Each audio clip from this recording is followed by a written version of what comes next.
This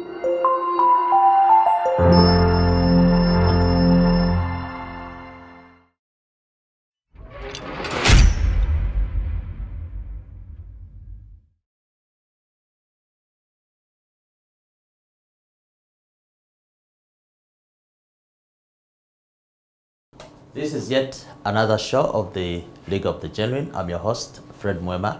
Every Friday, we are here together with you, consumers, regulators, stakeholders, whoever is a human being. This show concerns you. The only show that tackles the issue of fakes, counterfeits, which apparently are everywhere in products, in services. Those who have just joined us, you're welcome. Those who have been following us for the last 6 months, we thank you for watching. We thank you for the support. Remember to subscribe. Remember to like and share our videos. We are doing this, we're in this together because if we do not participate in pushing back counterfeits, we should not expect the government or God or anybody to help us without us participating. So we are continuing our series. This episode is going to be dealing with something quite scary. I'm sure the mention of the word cancer, to many of you, you develop goose pimples, you get some jitters, but it's a reality that we have to deal with. And unfortunately, even in the question of cancer, we have problems of faking, we have problems of counterfeits. We have an expert in the room today who will be explaining to us what cancer is, and we have issues to do with counterfeits in this era. So joining me in the studio is my friend doctor, or I don't know whether you are a doctor or a pharmacist or a professor, but Osinde Godfrey is from the Uganda Cancer Institute. So you're welcome. Can you tell the viewers a little bit about yourself? Osinde Godfrey. I'm a pharmacist. I have a bias in the nuclear medicine, so I'm a radiopharmacist. I do work at the Uganda Cancer Institute. I head the pharmacy department. So for now, at the Uganda Cancer Institute? Yes. Where is the Uganda Cancer Institute? The Uganda Cancer Institute at the upper hill of Mulago. At the extreme end, you'll find the Uganda Cancer Institute. Maybe just know more about the Uganda Cancer Institute. It is an institute that has been there for more than 50 years. It's now recognized as the center of excellence in the region. So we are training oncologists ourselves, including those that are in the region that is what Kenya. Are oncologists? Oncologists, these are doctors who are specialized in handling cancer cases, different cases, be it gynecological cancers, pediatric cancers, and even for adult cancers. So we do those trainings. We are going to be opening up more other courses, including radiation oncologists, those that are using radiation to treat the cancers. So we are trying to extend, because the challenge in Africa is the scarcity of the professionals in treating the cancer. And so we realize that the cost of educating or getting these professions when you're training them from out, it was quite very expensive. Yeah. But when we bring them nearer and have our collaborators in the US and the UK and everywhere to help us to train our own people, it is becoming cheaper and we're improving access.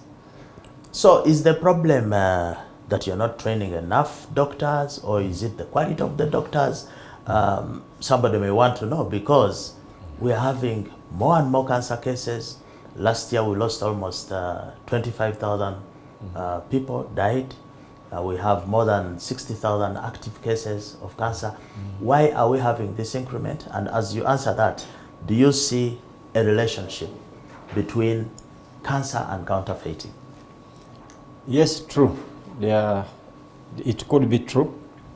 I just need to confirm scientifically, but it is possible. What is possible? It is possible to get cancer through the counterfeit. Very possible. Okay. So I just want to elaborate on the numbers. One, in the beginning, I think in the past few years, everything concerning cancer was related to witchcraft and traditional. But the Cancer Institute has come out to the community and tried to do awareness to inform people what cancer is. And now we are seeing the numbers increasing because people are reporting these cases. Though previously people kept relating it to witchcraft. So we never knew that the cancer was there. But also, cancer is on the rise generally, not because of the awareness, because of our lifestyle that we are living. There are so many cancers also that are HIV related. As the HIV was increasing, cancers like Kaposi sarcoma and cervical cancer were also increasing because the infection is increasing. There are so many other infections that come along that direction. Then we have things like the lifestyle, the foods that we eat that contain the things like aflatoxins. When we pound our nuts, when we eat those ends of the maize, the way we store our foods, those are leading to cancers like the liver cancers. So the causes of cancer are quite many, and they are in a mixture. You can't choose one and you say this is what is causing. But so you just have to be careful on your lifestyle. The last time we visited the Cancer Institute, I remember the director was talking to us about a case of a lady who was diagnosed by cancer and diagnosed with cancer, and the cause was reported to be taking too much milk. How can milk cause cancer? I thought it's a protein, it is healthy. It's not scared the people out there that eating your foods will cause the cancer, but depending on how your food was prepared, on how your food was stored, that is very important. And that's why we are saying the way we store our foods, the way, of course some foods do cause that, but there are so many other carcinogens that we need to look out. So in this what time, is a carcinogen? Now a carcinogen is a product or substance that will trigger the cancer to start to develop in you. So it could be any substance, like in the preservatives. Recently we had people preserving meat with formalin, but formalin is a carcinogen. Now you're buying your meat, you're eating your meat safely. Now in this case, because the meat has got the formalin, it is going to cause the cancer. So we need to be on the outlook on how we turn our fresh foods as we are preserving them and preparing them. Then we get these substances to come along. Now these are the ones causing the problem. So I can't tell that milk is bad. So maybe if the source of the milk, if the cow was eating food contaminated with aflatoxins, as you say, or if the cow has some antibiotic residues when you're milking it, things like that could. Yeah, actually, if we look at the way we handle our products right from the in the times of farming, I'm by the way farmer, so we have an issue with the farming as well, because we have the insecticides, we have, quite many of, the pesticides, insecticides, all these, the caricides, most of these actually are carcinogens, the organophytes. Now, because if that field is not well regulated, then we shall find ourselves buying our fresh meat, but having the carcinogens, buying our milk, having the carcinogens. So the whole process of avoiding cancer, it involves the whole community. I may be protecting myself and being cautious of what I am taking, but someone, somewhere is not following the procedures and is doing the wrong things. Is giving the wrong antibiotics. When you hear people are trying to fatten the animals and using these drugs that are human, HIV drugs. So, those are the things that once used wrongly, they can actually cause problems. Maybe what I can say cautiously is that all medications are actually poisons. So if you use the medication wrongly. Self-medication, but some doctors also give too much medication or wrong prescriptions. You have cases here of some people live here and go to India. The doctor here had diagnosed that they have cancer. They reach India and they are told they don't have cancer. Do we have proper testing really here? I would diagnosis? Say, yes. At the Cancer Institute, one, I can't say that we have everything, because we are a resource limited country, but we are trying our best to reach to the level, and that's why we are being recognized as the center of excellence in the region. At the moment, everything that you would need to identify the cancer, we have it, except a few things like the PET, which people are going. Of course, the PET is more efficient, but we still have the PET. The PET is a nuclear medicine equipment that can identify the cancer in you at the earliest stage possible. But that we have at Cancer Institute. We don't have that, and we are hoping. But I saw a big machine there. which the doctor was saying is the only one in Africa. We have so many big machines. And I think the one you're talking about is the linear accelerator, the true beam. What does that do? That is a radiotherapy machine that treats cancer. It's the one that does chemotherapy? Yes, radiotherapy. When you say chemo, now that is now, you're talking of the drug coming in. Now when you're radiating, you're using photons and electrons to treat. I'm lost. So, but anyway, that is that machine I saw treats, and somebody can actually survive. Yeah. Because there's a perception that once somebody is diagnosed with cancer, it's a gone case. It's like a death sentence. And so, do you actually have cases of people reviving, and what are those things that help them to actually get back to life? I have to say this, and I think the public has to be aware of this, that a good number of cancers are very curable, a good number of them. Once you identify the cancer very early, the chances are high that you will survive. The challenge we have at the Cancer Institute, because people to identify cancer is difficult, we find most people coming, reporting late. And some of them is just because probably, I mean, you are in a health center, you have probably complaining of ulcers. I'll give an example of the ulcers. So someone is treating ulcers. By the time the whole stage goes now to the latest stage, you start seeing other complications. That's when you come. Now you're coming at the late stage. We can't do much apart from doing palliation. Now, palliation is what? You call it palliative care? Palliative care. Now, palliative care is just to try to improve your quality of life. But we can't take away the disease. We can take away the symptoms of pain, all these things that are really stopping you from living your normal life by trying to improve your quality of life. But we can't take away the disease because it's at the late stage. So we can only try to reduce the pain. If you're vomiting, we reduce that. That's what we can do with palliation. But if the cancer is identified early, the chances are high. All the modalities of treatment are there. We have surgery, we have chemotherapy, we have the radiotherapy. All these are combined sometimes. Sometimes you just need, like for prostate, if it is seen early and you remove the prostate, that's all you need, yes. Can you speak to cancers in children? Is that poor parenting is the one that is making children get cancers? Is it poor diet? Why is it that we never had cases of children with cancers in the past? Why is it prevalent now? Yeah, I think if you remember in the start I said previously, it is just because we didn't know how to diagnose the disease. That is one. Not because of the poor parenting. Now we are aware of the disease and the monster. But it's not because of parenting. There are many factors. There are diseases. But also, you get an infection. From that infection, it triggers the cancer. So sometimes the infections can actually lead to the cancers in the children. If you talk of the bucket lymphoma, those are viruses. Some of the viruses. Bucket lymphoma. Lymphoma. Yes. That is a cancer. Yeah, it's a cancer. Affecting what? It affects of course, the bones and many other things.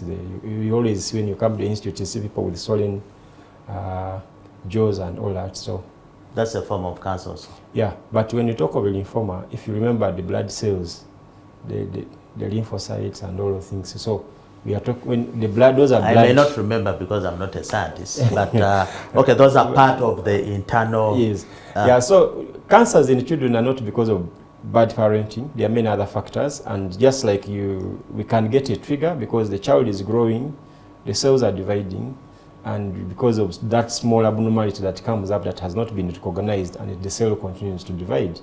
So those are some of the things that actually. Many kids these days put pressure on their parents to take them to the fast foods and all that kind of. Do you think there is a factor there? I can't completely say yes. It is yes or no, because you see, among part of the fast foods, we say if it is too much, it can trigger something. You see, that's why the real cause of cancer, you can't ideally point directly and say this is actually the cause of the cancer. This was the origin. Some of them are genetic. So yes. Cancer can be genetic? Yes. I could be here, my body is dividing and something goes wrong because I took something a carcinogen, I may not, me myself, I will not have the cancer. But when I'm passing on this on the chromosome, when I'm going to get the child, so in that child, this thing now comes out as an abnormality. And then, so the child is born with that malfunction or defect in the cells. Yes. And therefore they can progress to full cancer. Yes. As they grow. Yeah, and that's why sometimes we try to follow up. There are some cancers, and say like in the breast cancer, you say, is it in the family? It can follow up within the family. And that's why you trace that, oh, remember the lady, I don't remember that artist who cut off her breast because in her family, the mother, I think, had got breast cancer. So she was saying, I think when I do the genetic typing, I think I am prone to getting the cancer. I better get rid of this breast. And I know that I will never get the breast cancer. So sometimes... So she cut off the breast yeah. even when she was not diagnosed with anything? Yes, first she's trying to prevent. And did she succeed? Yeah, she's successful. She doesn't have the mammalian. So are you encouraging people to cut off their breasts? I'm not encouraging. I'm just giving you an example. What I'm trying to emphasize here is that you may try to avoid all the things, all the foods and everything. Then all of a sudden the cancer comes. But it could have been a genetic problem that comes from way back from your parent. Like so what Mr. Osinde is saying that when you're looking for somebody to marry or make a family with, we need to start looking out for their background. Was their grandfather diagnosed with cancer, their auntie, their neighbor? Is that a precaution? That's not the precaution I'm saying. Yeah. Because you see like sickle cells. If you know that the family, the lady, they have sickle cells or they have epilepsy, you may not go to marry there. So why shouldn't somebody also look out for a family maybe which has a history of cancer? I think you are afraid to clear up the issue of sickle cell. Because for sickle cell, you are looking at this person might be a carrier and I'm a carrier. So we don't want to bring out a sickler. You see? So we are trying to identify ourselves that if I am a carrier, then I should avoid a carrier. And why we are raising this is because Mr. Osinde here agrees that cancer is also a form of dysfunction. It's very, very similar to counterfeits, I'm sure you agree, sure. But within the body. So since this is a show that deals with counterfeits, it's an interesting subject for us as well, if we can help you out there to realign your life so that you come out as a normal product or a normal person. But let's talk about cancer treatment. Yeah. We know that in Africa, in this part of the world, many of the life-saving treatments for HIV, for tuberculosis, for cancer, many of those treatments get faked. How bad is the situation of counterfeiting of cancer medicines in Uganda at the Cancer Institute? What can you tell the viewers? Yeah, maybe just to give a small general thinking that people should appreciate. You see, in all the low and middle income countries, we have a challenge of limited accessibility. Oh. We have limited accessibility because we have limited resources. Because we have limited resources, sometimes the basic requirements to life are difficult to get hands on. And because of that, it becomes a challenge that people try to provide alternatives. And actually, that is the biggest gap that we get, counterfeits. Now, when it comes to medicines, to the cancer medicines are quite very expensive, to the extent that sometimes getting a treatment through a person to complete the treatment, they need hundreds of millions. Just paint a picture what somebody who is on treatment, because some people may not know. How expensive is it? For example, how much money do you need to spend per month if you have a cancer patient? Or so it depends on the cancer, and also it depends on the stage, and it depends on the category. You see, within the cancer, there are different categories, and that's why when the person comes to the Cancer Institute, today you all come, you have breast cancer, but one is taking longer to start treatment and one is starting treatment. So the different cancers, yes, as you go to the cost, what are those ones? That's why I'm going. Okay. Yeah. So now, because you stratify this person, now when you stratify, you identify the kind of medication that is good for this person. Now, as we get the medication, those medications, some of them, there is what we call targeted therapies, because you identify the key target that you're going to hit for this cancer to cure. Now, when you talk of such treatments, of course, like now for breast cancer, you will need almost about, for the whole course, about between 30 to 100 millions. Now, why I say 30 to 100 millions to complete your treatment, it means that depending on your stratification, the particular drugs that they will give you, they will vary from person to person. So in this case, if it is 30 millions, you're lucky, because for the 6 cycles, you divide 30 by 6, that means you'll need about 5 millions for every cycle. If it is every cycle is what? Like a month, 2 months? Yeah, almost every 3 weeks. Oh my God, 5 million shillings? Yeah, that is now at the minimum side, if you're a lucky person. And it could go as high as? As high as 120 or 200 millions. Now, if it 120? is... Yes. Million shillings? Yes. For a cancer patient. That is one cancer patient. And now, because these drugs are too expensive, it means there's a chance people to bring in the counterfeits. They bring alternatives. Because the middlemen and many other people who are involved, they are looking at the profit and the commissions. So if I find and try to provide you an alternative and, cover it and say, this looks like the original, it will work. The interest, I am looking at the money. And that's why, because the cancer drugs are expensive, they're actually prone to counterfeits. But how do the middlemen pass under the feet of the institute? I thought you also provide a gate for entry of cancer medicines. Don't you have some regulation there? We are not the regulators of the gates of the cancer. I mean, for the medicines, don't you procure? But we, as the Cancer Institute, this is what we have done to overcome the issue of counterfeits. And what we do, we deal directly with the manufacturer, so that we follow the pedigree of the drug. Right from the manufacturing, we try to trace. Right now, as I speak, like at the beginning of the financial year, 6 months before the financial year starts, we submit our orders to the manufacturer. They tell us, your product has been manufactured. We are now going to do quality analysis. They share the reports. They say the drug has passed. Now we are going to send them. Now, those quality analysis reports, we share them with the NDA, because the specialist in this control of the counterfeit is the National Drug Authority. And I really thank them, because they are very keen on that. So we inform them, they say, yes, your drugs are okay, they have good quality, you can now let your manufacturer ship them. Now, once they are shipped to us, they come directly to our stores. Now, the advantage we have here is that we are getting from the manufacturer to our stores. Direct to your store, yes. So, the gap of the counterfeit is actually reduced. Now, what causes the counterfeits here is that if you're getting through the distribution line, the supply chain, people have different interests, because whoever is picking the product wants a commission and a profit to survive. Now, if I realize the commission is too small, then I start looking for alternatives to try to make the product that appears like what I am distributing. And that's why we reduce the middlemen, so that we avoid this.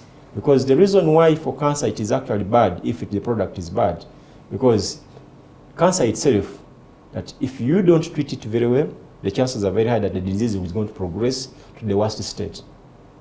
And there are some cases where somebody is diagnosed with cancer and in 6 months or 1 year they are dead.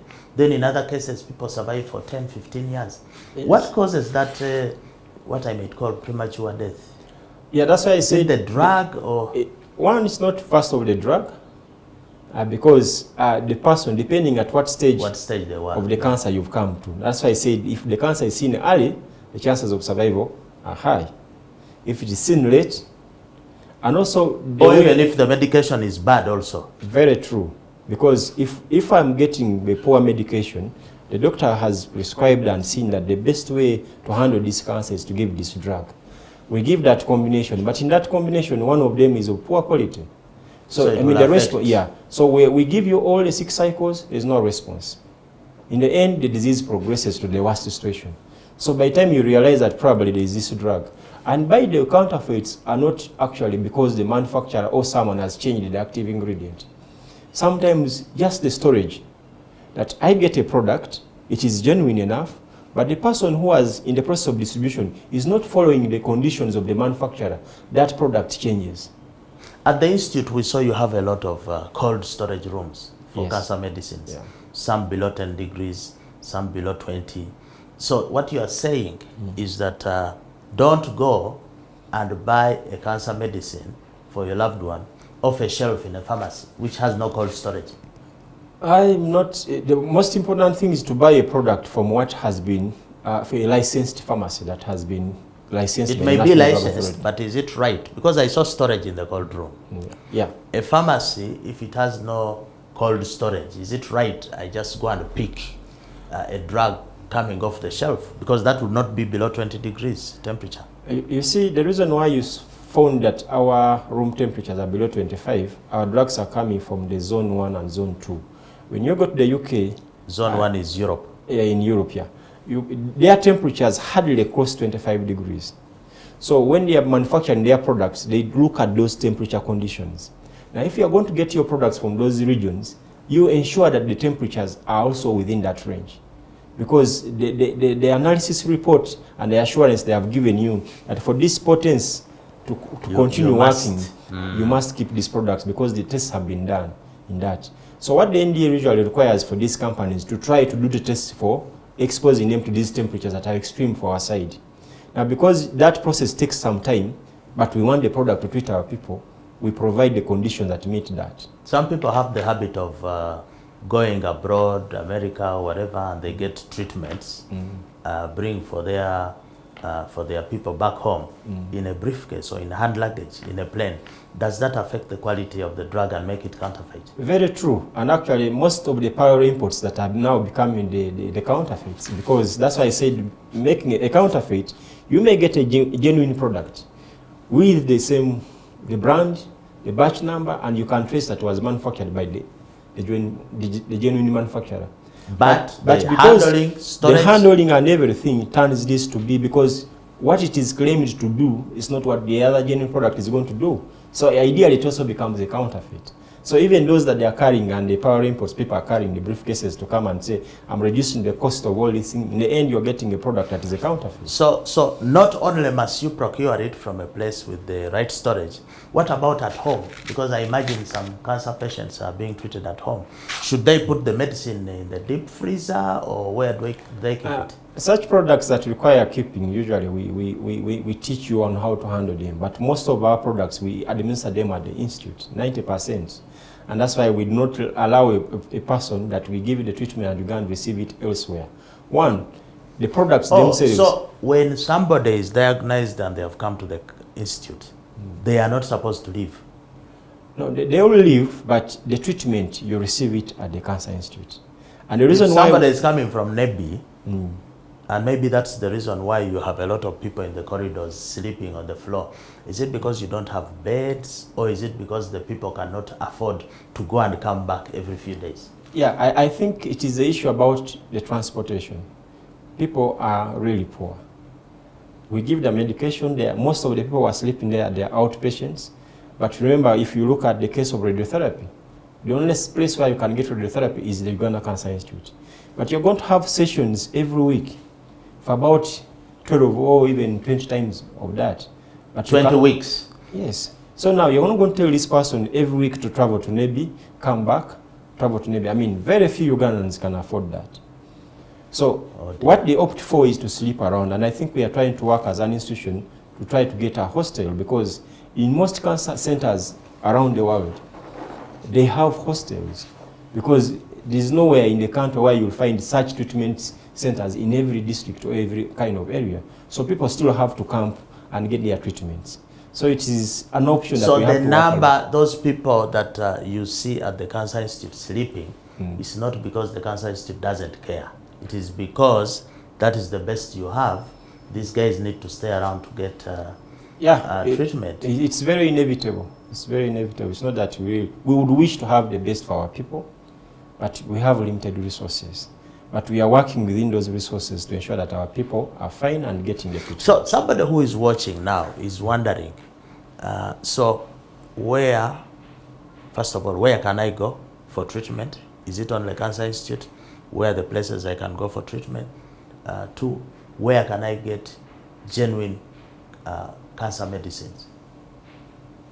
At the moment, I can't say where you can get the genuine cancer medicines is the Cancer Institute. Because we are doing the procurement ourselves, we have engaged the multinationals, And surprisingly enough, previously everyone thought that, I mean, you can't get the products from the multinationals because they are very expensive. But what we have realized that once you engage them, the prices are actually below even the generics. So the prices that we are getting, of course, some of them are access offers, but also because we have met the minimum order quantities that they want, then we're able to negotiate like the rest of the people in the world. Because the prices that we are getting to some of the products are the same prices as Turkey, the UK, and everyone. But previously, our prices were 10 times the price of the UK. So because now it is the institution that is engaging the multinationals. One, the multinationals, of course, because they keep following the regulations of the stringent regulations like the FDA, the MHRA, and other things, we are at least a little bit sure. But also our NDA is actually doing so much aggressiveness with such multinationals. They follow the regulations. So somebody listening to you knows that they can come to the Cancer Institute. But what I want to maybe to talk about the centers of treatment, the Institute is trying its best to ensure that we start functionalizing our regional centers. Right now, the people coming from the West, that is Kabale, Ntungamo, they just need to go to Mbara Hospital. You have a cancer center there. And I think this year, next financial year, we are starting to functionalize Arua. We have done a little bit. The construction is not yet, but the functionalization is just to start the treatment. We will start treating people in the West Nile in Arua. As I speak this year, we are going to also start the construction, the real construction of the Gulu Regional Hospital Center for Cancer. So that, it means that we're extending the services. Then we shall also have Mbali coming up. So the Cancer Institute is trying to... But that might be in 20 years. Not in 20 years, because we are not looking at the construction, the buildings to come. We want to bring the services closer before the buildings, like the way we did in Imbara. The construction is not yet there, but the service has been there for the last 2-3 years. The reason why we are doing this is that as a country, we have about 35,000 new cases. Every year? Every year. But as an institute, we are receiving about 7,000. What does that indicate? That only about 20% are receiving the treatment. So the other 80%... The rest are out there? Yes, they're out there suffering. And that's why we are saying, how do we improve access to this treatment? First, you heard the treatment is expensive. And if it is expensive, that's why you're finding very many counterfeits, including personnel and many other professions trying to claim these other doctors, the herbalists and everything, trying to provide solutions. Are herbal medicines counterfeit? In respect of cancer? I can't say that they are counterfeits. A counterfeit, if the herbal medicines have been confirmed scientifically to provide the treatment, then they are genuine. But now in this case, why they are counterfeits, they are claiming to do what they don't do. You're claiming to work like a cancer medicine, but you're not doing that. Do people watching, can you direct them to a herbal medicine, which has been approved, which works? I don't know any. And because I am a scientist, I don't stop science development. So we continue encouraging those who are in herbal treatment. I mean, I'm a pharmacist. I did pharmacognosy, which is a little bit of you study the plants and everything. And what I have to tell the people out there, some of the cancer drugs came from the plants. You talk of the vinca alkaloids, the vincristine, it came from these flowers that you see. The aloe vera, for example, aloe vera, everybody is drinking, eating aloe vera.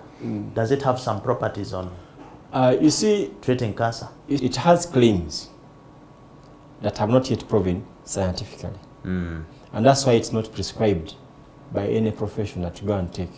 But those claims, it's because the community claims that it has helped them. And we don't refute what the community says, because sometimes from the community, when we go to science, we go to approve and we come up with a product.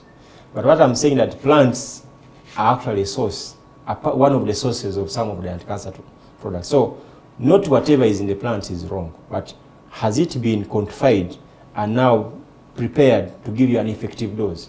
There has been an accusation against the pharmacists or the pharmacy world, the big pharmacy companies, that they actually came to Africa, found us treating ourselves with the roots and the branches and leaves, and told us that was bad.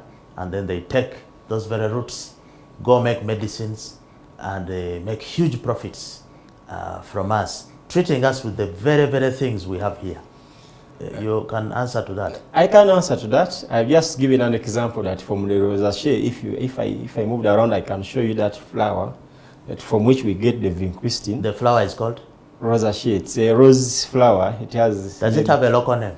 It has, I don't know the local name, but... Rosacea. So, I mean, from this... So we should look for rosacea and do what? What does it No, I'm just giving an example here that from the common plants that we have chemicals within. The plants? Within the plants. Now, the difference between the pharmacist or the pharmaceutical company and the herbalist is here. Now, the herbalist is not quantifying how much is in this and how much you need to take. Someone tells you take a jerrycan. I mean, you're going to take jerrycans. Yeah. Drink until you're tired and stop. And there's no research to it. To what extent do I have to take? What are the impacts? Which organs am I going to protect? If I take this amount, are my organs okay? You see? Now, but you have research at the Cancer Institute. Why don't you call these herbalists in a room, take their concoctions and see if we can develop some medicine? We can, and we are a research. You know, research is our resource. In cancer treatment, you never avoid research. All the treatment decisions are based on research, and that's why there is always continuous research. But I think when it comes to now manufacturing and coming up with a drug, it's a longer process. Before you try to test in the humans, you start with the animals and also confirm the toxicities of the animals. Now then you go to the different phases. Just like you hear in the vaccine, they are saying it is a phase 3. But for COVID, you gave us a vaccine in 1 week. Yeah, but do you know how... Scientists. Yeah, now for you, you're seeing the outcomes here. But so much has taken place down. So much money has been spent. You can spend close to $1 billion doing research and testing. Yes, you can do it. You spend $1 billion and come out and the drug fails to reach the market because it has toxicities. So you try several times. You go back to the lab, change the molecule, add something, come back, and that's why it's actually the cost of the expense of the drugs is actually put to R&D, research and development. Yeah, we're about to wind up. On this show, we have viewers of all gender, but I will not let you leave without spelling out what are the dangers of cancer to men. What should men look out for? What should women look out for? Is there that differentiation? Are there cancers specific to women that women must worry about? For example, I hear sometimes they say women must go for, is it a pap smear or screening or whatever? But I don't hear men being told to go for screening. Yeah. Are you discriminating or it is? We tell everyone to go for screening, but the difference is that just because a man and a man are different, you have a prostate, the woman doesn't have a prostate. So it will be difficult to say that the woman has got prostate cancer. The woman has got a cervix, you don't have. So will I say man has got cervical cancer? Women have breasts, there are some men with breasts. Yeah, now. Do men also get breast cancer? Very true. We do have some men get breast cancer? Yes. We have men at the Cancer Institute that have got the breast cancer. So, but only that the difference is that it is prone in the ladies because of the difference in the hormones.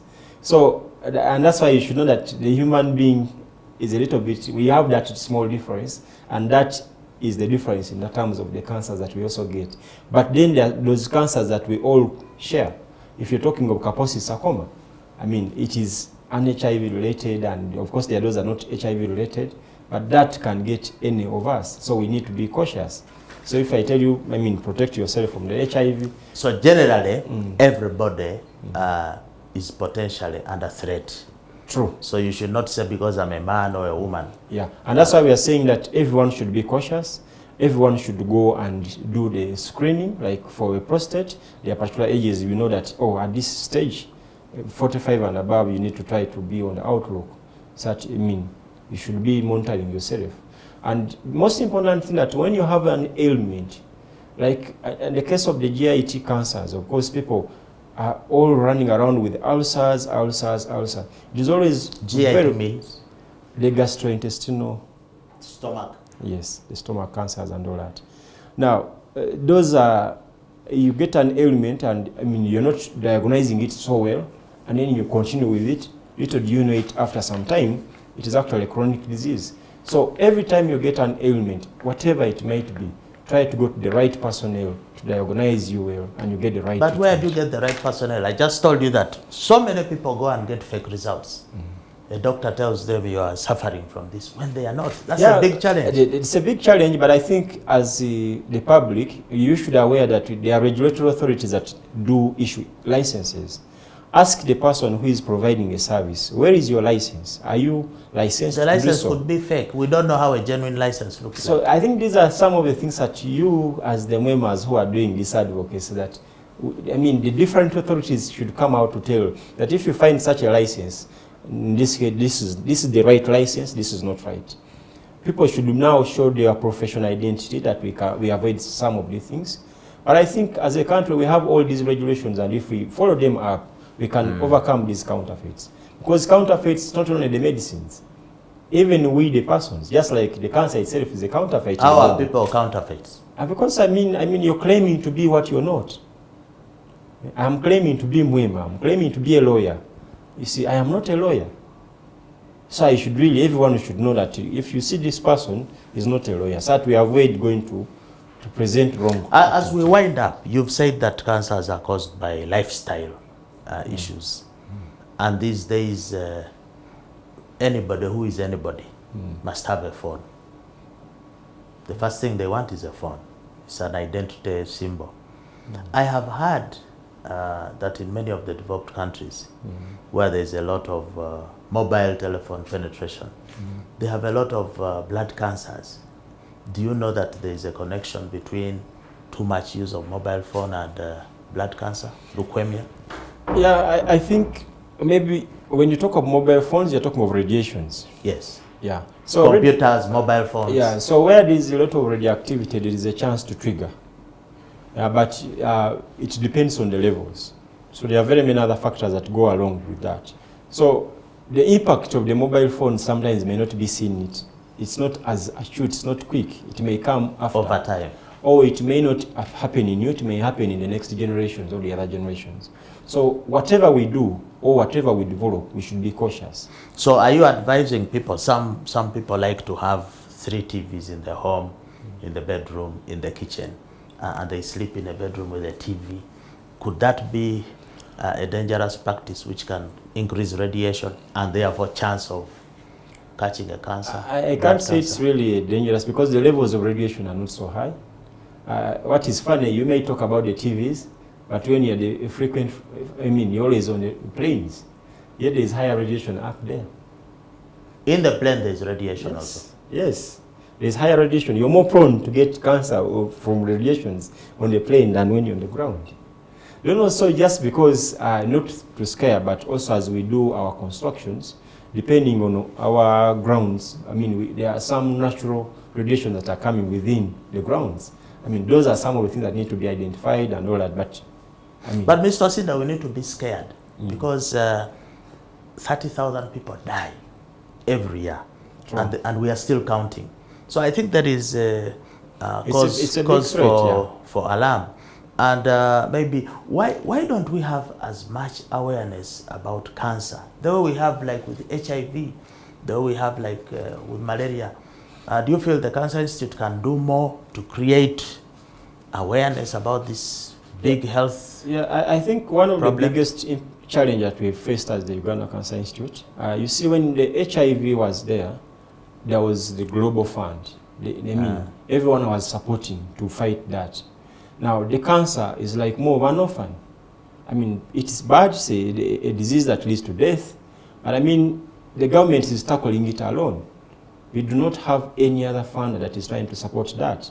So because of the limited funding, I mean, the Institute is struggling to ensure that the little funds, we are trying to make sure that everyone is aware of the cancer. So I think the biggest challenge we have and why the awareness hasn't gone out so far is the funding. The funding. It's the funding. Your final word, your message to Ugandans and those watching about counterfeits vis-a-vis cancer. My final words to our viewers, that be on the outlook that every one of us should be involved in fighting counterfeits. If we follow the rules and regulations and put every person, every one of us to follow the rules and regulations, we shall overcome the counterfeits. On the side of the cancer, if you feel anything and you know, suspect, please, the Cancer Institute is giving a free service. The screening is for free, treatment is for free. You should not be confused by any other person, herbalist or what, in whatever form to give you the form of treatment. Come and consult. Come and get the free treatment. Come and do the screening for free. I thank you very much. We wish you all the best. Okay, so that was Mr. Godfrey Osinde. He's a pharmacist attached to the, or working with the Uganda Cancer Institute. We are looking forward to be working with the Institute to collaborate on a study, research, the relationship between counterfeits and cancer, which are increasing. We hope that this conversation has helped you to get a deep understanding of the issues surrounding cancer and counterfeits. We shall be continuing with other experts who we shall talk to on this very important subject of counterfeits. But as usual, please stay with us, and we appreciate, we thank you for watching, we thank you for being there when we are always having this discussion. So until the next episode, see you.